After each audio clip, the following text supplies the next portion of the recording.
اور اصل بات یاد رکھیں کہ یہ کیوں تھا،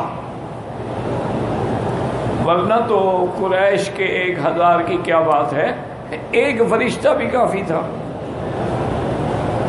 اللہ نے جب حضرت جبریل کو حکم دیا کہ قوم لوط نے فحاشی کی انتہا کر دی ہے کہ اپنی بیویوں کو چھوڑ کے لڑکوں کے ساتھ بدفعلی کرتے ہیں، جب اللہ کا غضب آیا، اللہ نے حکم دیا کہ ان کی بستیوں کو من تخوم الارض، زمین جہاں تک پانی ہے وہیں سے اٹھا لو گا۔ تو 5 بستیاں تھیں قوم لوط کی، جن میں سب سے بڑی بستی جو ہے وہ قریہ سدوم تھی، اور بعض روایات اسرائیلی میں ہے کہ ان بستیوں میں تقریباً 6 لاکھ کی آبادی تھی۔ حضرت جبریل علیہ السلام نے الا طرف جناح، اپنے پروں کے ایک کنارے سے ان بستیوں کو اٹھایا اور آسمان تک لے گئے۔ اب اللہ نے حکم دیا کہ جبرائیل فجعلنا عالیہا سافلہا، ان کو الٹا کر کے پھینک دو زمین پہ۔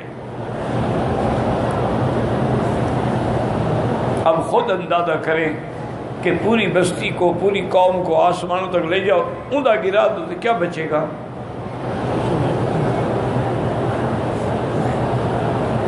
اور ساتھ یہ بھی حکم دیا کہ امطرنا علیہم حجارۃ من سجیل، جہنم کے پکے ہوئے پتھروں کی برسات کر دو ان ظالموں پر۔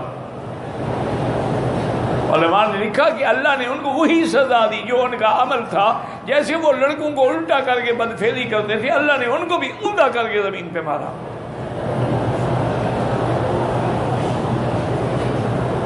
اسی لیے ائمہ کرام فرماتے ہیں کہ اگر کوئی لوتی آدمی یعنی لڑکا کسی لڑکے سے بدفعلی کرتے ہوئے پکڑا جائے تو فاعل و مفعول جو ہے، جیسے لڑکے سے بدفعلی ناجائز ہے، اپنی عورت سے بھی ناجائز ہے۔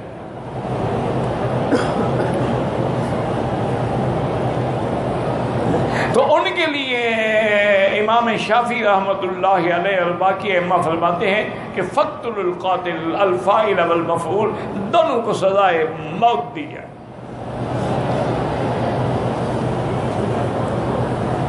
امام ابو حنیفہ رحمۃ اللہ علیہ فرماتے ہیں کہ اگر وہ ظالم پکڑے جائیں تو ان کو کسی اونچی جگہ پہ، پہاڑ ہیں تو ٹھیک ہے، ورنہ کسی مسجد کے مینار کے اوپر لے جائیں، اوپر سے ان کو اسی طرح الٹا پھینکیں زمین پر، اوپر سے پتھروں کی بارش کر دیں جیسے اللہ نے عذاب دیا۔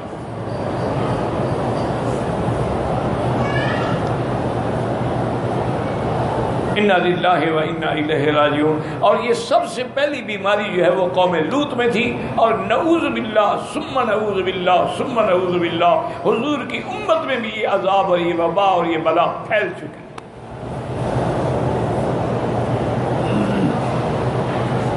حضرت لوط علیہ السلام نے قوم سے فرمایا تھا کہ انکم لتاتون الفاحشہ ما سبقکم بہا احد من العالمین، کہ اے ظالمو تم ایسا گناہ کر رہے ہو کہ تم سے پہلے کسی نے نہیں کیا۔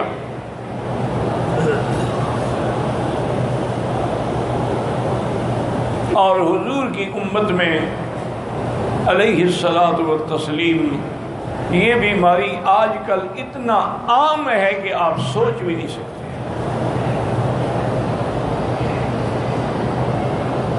اور خاص طور پہ اسکولوں میں، کالجوں میں، مدرسوں میں جہاں صرف لڑکے ہی لڑکے ہوتے ہیں، وہاں تو یہ وبا پھیل گئی۔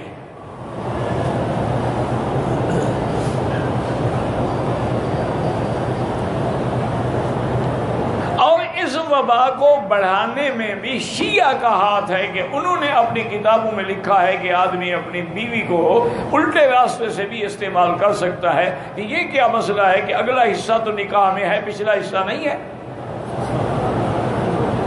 سب سے پہلے اس بیماری کو پکا کرنے والے یہ ہیں بدبخت۔